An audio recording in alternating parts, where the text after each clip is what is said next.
Salut! Ce mois-ci, je vais vous parler vraiment des bases de la photographie et du fonctionnement d'un appareil photo. Je sais que c'est un peu compliqué, surtout quand on débute. Donc il y a trois facteurs à gérer et c'est vrai qu'à mentaliser tout ça, c'est pas toujours évident. Alors le trajet de la lumière dans un appareil photo. Donc la lumière rentre par ici, devant, dans l'objectif. À l'intérieur, il y a une série de lentilles pour faire la mise au point, pour la focale, etc. Et au milieu, on a un diaphragme qui va s'ouvrir plus ou moins grand. Ensuite, derrière, on va retrouver ce qu'on appelle l'obturateur. Donc c'est une série de rideaux.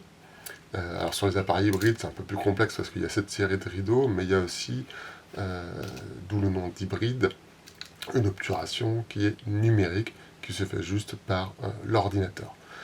Et derrière, ensuite, donc là, on va pouvoir contrôler la vitesse d'obturation. Et derrière, on a ce qu'on appelle donc le capteur, avec lequel on va pouvoir régler sa sensibilité ISO. Pour essayer de mentaliser ce qui se passe dans l'appareil photo, je vais vous prendre l'exemple d'un verre que l'on remplit d'eau, donc avec un robinet. L'eau va représenter la lumière. Le robinet va représenter le film ou le capteur. C'est-à-dire qu'il va falloir le remplir de lumière pour avoir une image. Donc là, il va falloir remplir mon verre d'eau. Pour cela, j'ouvre le robinet, donc je peux l'ouvrir de deux manières. Je peux l'ouvrir avec un faible débit ou avec un gros débit. Donc évidemment, si j'ai un faible débit, je vais devoir attendre plus longtemps pour qu'il se remplisse, donc avoir un temps de pause plus long. Si j'ai un grand débit, donc une grande ouverture, je vais avoir un temps de pause plus court, puisqu'il va se remplir plus rapidement, donc je vais avoir à le laisser ouvert moins longtemps.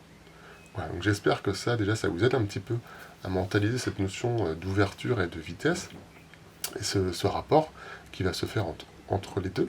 La dernière chose, ça va être donc les ISO. Alors dans un premier temps, quand vous débutez, moi je vous conseille de plutôt rester sur des ISO automatiques. Ça fait deux facteurs à gérer, c'est bien suffisant.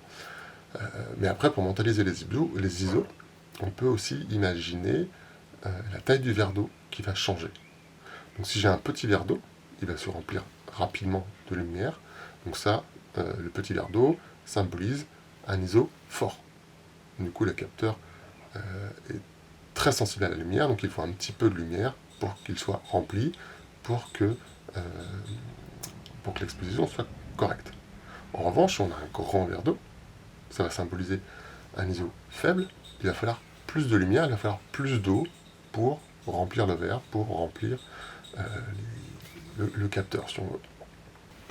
Voilà, j'espère que cet exemple du verre d'eau et du robinet vous aide un petit peu à mentaliser tout ce qui se passe. Et puis bientôt dans les prochaines vidéos, je vous expliquerai aussi les contreparties de chacun de ces facteurs, à savoir ISO, ouverture, vitesse, puisqu'il n'y a pas que le débit de lumière que ces trois facteurs vont influer, il y en a aussi d'autres.